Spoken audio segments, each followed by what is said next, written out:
مولا کے ارشادات پہ ہم عمل کرتے ہیں. مولا نے اپنے بیٹوں کو وصیت فرمائی. ان وصیتوں میں سے ایک وصیت ہے کہ آپس میں صلح رکھو.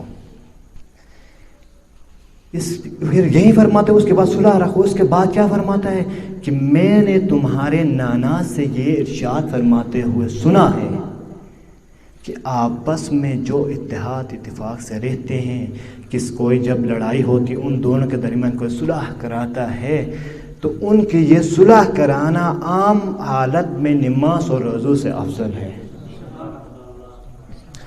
مولا آخری جو وصیت آ رہے ہیں اپنے اولاد سے، اس میں یہی ارشاد فرماتا ہے.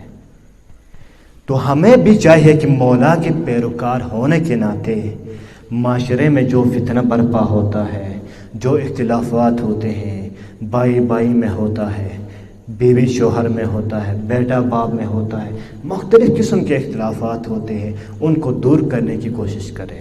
اگر ہم ان مصروفیات میں رہے تو ہمارا یہ مصروفیات میں رہنا، ہمارا سانس لینا، یہ بھی عبادت میں شمار ہوگا.